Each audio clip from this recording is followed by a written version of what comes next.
derecho a la resistencia está garantizado en el artículo 98 de la Constitución. Ese derecho no estaba reconocido en la Constitución de 1998 ni en las anteriores. Sobre este derecho constitucional y refiriéndose a las movilizaciones de agosto, el presidente Rafael Correa señaló: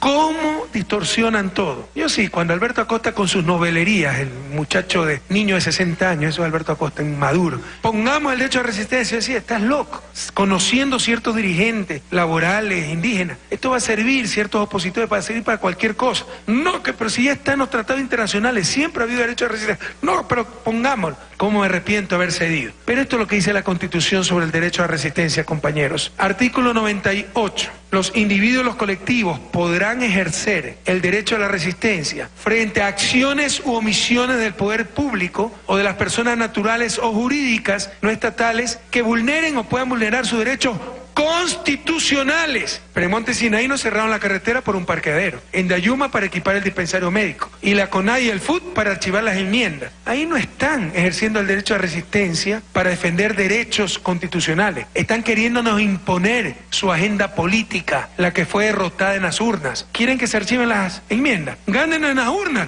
y archivan las enmiendas, pero los que ganamos fuimos nosotros. Alberto Acosta, expresidente de la Asamblea Constituyente, buenos días. Muy buenos días, Gaby. Economista, ¿fue novelería suya incluir este derecho en la Constitución? ¿Eran usted y el presidente Rafael Correa quienes decidían que se incluía en la Constitución? Definitivamente no. Ni novelería, ni decisión de Alberto Acosta y Rafael Correa, que es lo que se incorpora en la Constitución. Yo creo que lo importante aquí es tener en cuenta que fue el pueblo ecuatoriano y los representantes del pueblo ecuatoriano en Montecristi los que colectivamente elaboramos la Constitución, que luego fue aprobada mayoritariamente por el pueblo en las urnas en septiembre del año 2008. Aquí no hay ninguna novelería. El derecho a la resistencia está plasmado en tratados internacionales, es cierto, pero es una cuestión que surge desde hace mucho tiempo atrás en las luchas por emancipación de la sociedad, de la humanidad. En ese sentido podríamos referirnos a Aristóteles, a Tomás de Aquino y a tantas otras personas. En los derechos humanos, en la expedición de los derechos del hombre, luego de la Revolución Francesa, se incorporó ya el derecho a la resistencia, y en los derechos humanos de 1948 está inclusive el derecho a la rebelión. Pero algo más, cuando nosotros planteamos con el presidente Correa y con otras personas el plan de gobierno del Movimiento País, el plan de gobierno del Movimiento País 2007-2011, un primer gran paso para la transformación radical del Ecuador, un documento que tengo aquí en mis manos, cuando planteamos este documento nosotros reconocíamos el valor que tiene la resistencia. Y voy a leer dos párrafos muy cortos que me parecen pertinentes. En la página 5 de este plan de gobierno establecíamos lo siguiente: para hacerlo requerimos revalorizar nuestra historia en todos los órdenes. Requerimos rescatar y potenciar nuestras identidades, así como los ideales de los líderes de nuestra independencia, de las prolongadas luchas de resistencia, de las múltiples rebeliones populares y ciudadanas. Esto en la página 5.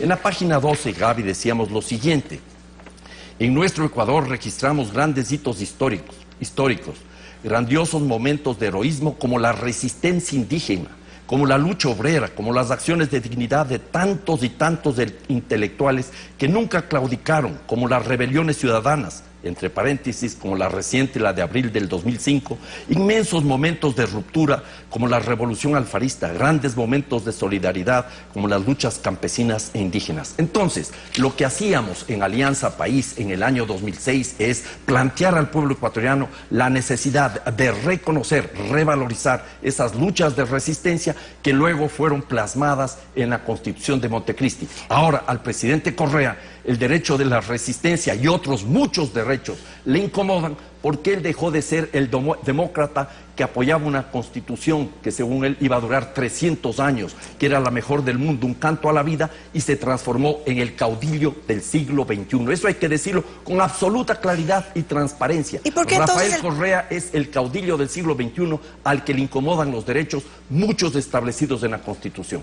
¿Hubo injerencia del presidente de la República en la elaboración de la Constitución? ¿Por eso usted tuvo que dar un paso al costado? Bueno, ninguna injerencia. Lo que hubo tuvimos un debate, y un debate en primer lugar con la ciudadanía. Recordemos que durante el proceso constituyente se abrieron las puertas, a diferencia de lo que fue la Constitución de Sangolquí, una constitución literalmente acuartelada, que se realizó en la Academia de Guerra del Ejército en Montecristi, en ese pueblo de gente maravillosa. Abrimos la puerta al debate y las mesas constituyentes recorrieron todo el país recogiendo la opinión y las opiniones y las acciones que planteaba el pueblo ecuatoriano para plasmarlas en la Constitución de Montecristi. Esa fue una constitución ciudadanizada. Por supuesto que el presidente de la República tenía la posibilidad de opinar como otro ciudadano más, además es el líder, y era el líder entonces todavía del movimiento País. En este contexto creo yo que lo importante aquí es rescatar que la Constitución fue construida artículo por artículo, sin injerencia de nadie, sino con la participación democrática del pueblo ecuatoriano.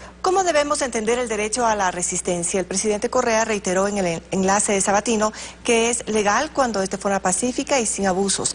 ¿Quién debe calificar la característica de una protesta? Bueno, en primer lugar yo estoy de acuerdo con las protestas pacíficas. Yo rechazo la violencia, venga de donde venga, más ahora que lo único que sirve es para alentar el poder represivo del régimen de Correa. En ese sentido yo creo que lo fundamental acá no se trata de restringir los derechos. Si hay abusos en el uso de un derecho, lo peor que se puede hacer es restringir el uso de ese derecho. Hay que buscar los mecanismos para que la expresión popular no esté restringida. Insisto, en este momento se están limitando varios derechos. El presidente de la República ya desde el año 2011 comenzó a limitar derechos al pueblo ecuatoriano, cuando limitó a ese pueblo a que le autorice a meter literalmente la mano en las urnas, restringiéndonos el derecho a tener una justicia independiente y autónoma, que no había antes y que no hay ahora, pero que pudimos haber intentado construirla si se respetaba el mandato de la Constitución. Luego hay una serie de restricción de derechos claramente identificados en la Constitución y que se los quiere ahora no cumplir. Por ejemplo, lo que establece la Constitución en la prohibición de la acaparamiento de tierra y de agua. ¿Cuándo empieza el proceso de redistribución de tierra y agua? Le pregunta al presidente de la República. Aquí no se le está imponiendo ninguna agenda de un grupo político que perdió en las urnas. Aquí lo que se le está exigiendo es que cumpla con la Constitución que aprobó el 82% de los ecuatorianos el 28 de septiembre del año 2008. Y que no dé paso a las mal llamadas enmiendas constitucionales, hablemos por su nombre, enmierdas constitucionales que están afectando las bases de la Constitución. Uno de los motivos que desató las protestas ciudadanas fue el rechazo a los proyectos de ley de herencias y plusvalía. Según la presidenta de la Asamblea, Gabriela Rivadeneira, y del secretario de Planificación y Desarrollo, Pavel Muñoz, tras los diálogos se espera que los proyectos sean nuevamente enviados a la Asamblea porque la gente ya entiende el propósito de las mismas. ¿Qué opina? Bueno, yo creo que se puede discutir sobre el tema de la ley de herencia, se puede discutir sobre el tema de la ley de plusvalía, con los cuales en principio, en concepto, estoy de acuerdo, pero eso no es suficiente para una redistribución de la riqueza, que es lo que requiere el país. ¿Cuándo damos paso a la reforma agraria? ¿Cuándo grabamos con un impuesto extraordinario a esas ganancias exageradas que tienen algunas empresas como las telefónicas? ¿Cuándo incrementamos los impuestos a quienes más ganan y más tienen? No a los sectores medios ni a los sectores populares. Basta de impuestos para los sectores medios y para los sectores populares. ¿Cuándo damos paso entonces aquí a una verdadera transformación estructural del país? Algo que se planteó cuando se propuso el plan de gobierno del Movimiento País en el año 2006 y que se plasmó en la Constitución. Lo que estamos exigiendo aquí es que se cumpla la Constitución, y las protestas, que espero que sean pacíficas y que se repetirán el día de mañana en todo el país, lo que están planteando, entre muchas otras cosas, es el archivo de las enmiendas constitucionales, que no son tales enmiendas y que están afectando muchos derechos que están establecidos en la Constitución, como es, por ejemplo, los derechos a la ciudadanía para convocar a una consulta popular, como son los derechos de los gobiernos autónomos descentralizados, los derechos de los trabajadores. Transformar la comunicación en un servicio público es una barbaridad. La comunicación es un derecho y no un servicio público. Gracias, economista. El tiempo es corto. Gracias también. Ha sido Alberto Acosta, expresidente de la Constituyente de 2008.